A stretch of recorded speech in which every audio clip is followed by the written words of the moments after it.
the Pittsburgh Steelers just took their first step towards change, and it's a huge one.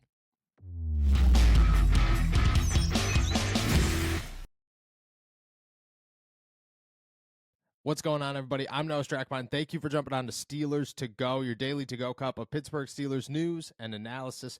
Find us on youtube.com/allsteelerstalk and subscribe anywhere you get your podcast. Today, we are talking about a huge moment in the history of the Pittsburgh Steelers, in the tenure of head coach Mike Tomlin, in the future, the success of this club and this franchise, and by all means, a sign of hope for the fan base, one that at this point was a little hopeless.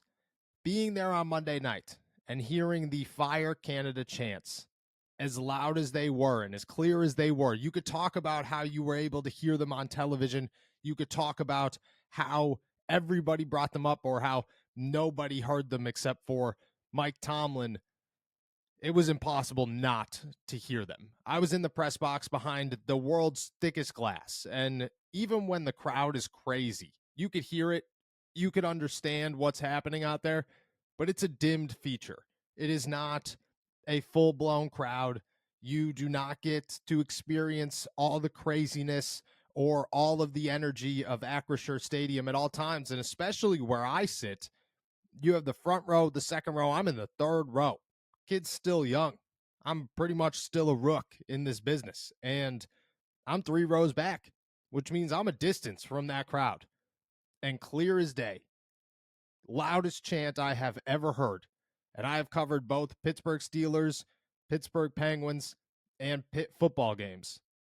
There has never once been a chant more in unison, more in sync, louder, and more heartfelt than that of Fire Canada that broke out after a 3rd and short that was unsuccessful in the fourth quarter that would have put a game away for the Pittsburgh Steelers. Luckily, they did win, but they should have won in a much easier fashion. Nobody heard it after the game. Kenny Pickett, didn't hear it. Sorry, I was game planning. And I kind of, to a degree, believe that. There's no way he didn't acknowledge it, but whether or not he sat there and looked at it, I have a hard time believing that one.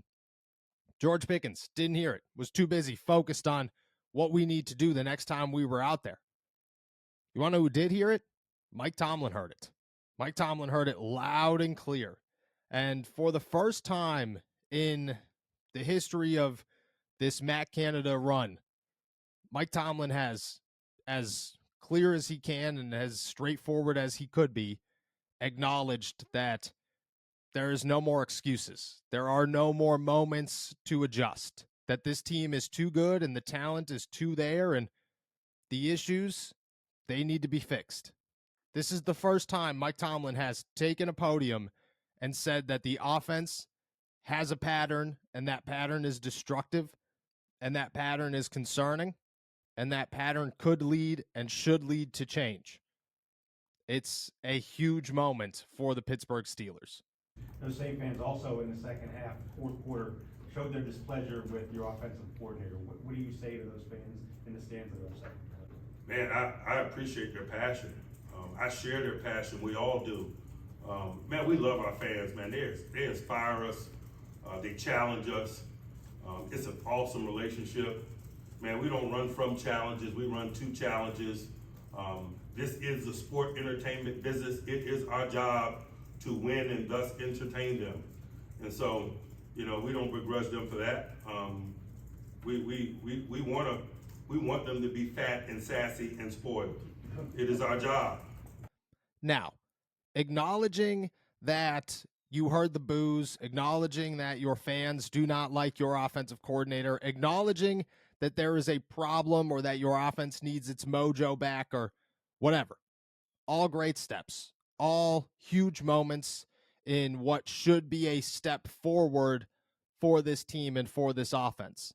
But it is just step one. And I think that is the biggest thing here. It is a super exciting moment for Pittsburgh Steelers fans, one that should bring joy, that should bring optimism about the future of the Pittsburgh Steelers and guys like Kenny Pickett and George Pickens and Deontay Johnson and Najee Harris and Jaylen Warren and Pat Freiermuth and whoever else is young enough to withstand what has happened and continue to push forward after it is fixed. But it's going to be a process. This is not a tomorrow type of situation. The Pittsburgh Steelers are not going to go fire Matt Canada at the end of the day and say, hey, we'll figure it out in week 3, even though we have an entire season left. It's not going to happen.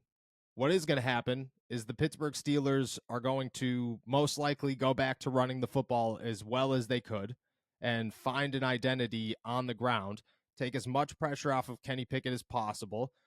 And I don't think Kenny Pickett deserves to have this offense on his back as it is. But they will find a game plan that they believe works, and they will somewhat remove Matt Canada from creating his own game plan that doesn't work. But it's also a warning, and this is the first warning that I think is real. Mike Tomlin said he's not concerned about Matt Canada. He's not concerned about whether or not he's got the right offensive coordinator, but he did acknowledge that the offense is in a pattern. He did acknowledge that there is no mojo. He did acknowledge that there are serious problems. That means that it could come, that they have their eyes on him, that the ice is getting thinner and the seat is getting hotter.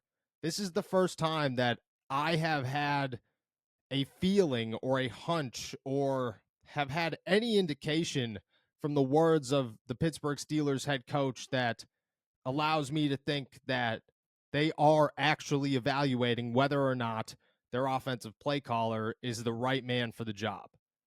And I don't know if they'll break their ways. I truly, truly don't. But I think that the Pittsburgh Steelers fans have a ton to do with it. And I think that the louder these fans get, the more the Steelers are going to listen because they have to. Art Rooney could say whatever he wants about tradition or whatever. The Steeler way is to win. The Steeler way is to do right by your fans. The Steeler way is to run a family organization. And you want to know who is the most important member of that family? Those who come on Sundays. They're going to listen. They're going to take it to heart. They're going to do what they can, but they are going to try to avoid the inevitable as long as possible. They are going to try and fix this in other ways before they get to their final decision of whether or not they have to make a drastic decision. It's going to take a lot of time. This is not going to be a quick and smooth and fluid and tomorrow decision. It's going to be a process and one that works itself out. But I think the Steelers have finally acknowledged that this team is too good to be this bad and that the fans have had enough. And when the fans have had enough, you have to do something about it. I don't see it happening tomorrow. I don't see it happening next week. But I do see every single week that the Pittsburgh Steelers struggle, and every single home game that the Pittsburgh Steelers fans make it known how unhappy they are about the situation, they will listen, and they will pay attention, and they will evaluate their decisions. This is the first time that this has gotten real. This is the first time that the Pittsburgh Steelers are in a spot where they are willing to actually adjust and try and win back the hearts of fans. They're not going to lose their fan base. They're not going to lose all this talent. They're going to make decisions. And step 1 is to try to fix it from within. Step 2 is probably a personnel change on the roster, unfortunately, whether it's an offensive line or a running back or whoever. Step 3 will be they finally listen to the fans. But it's all about whether or not they get there or have to get there. But this is step 1.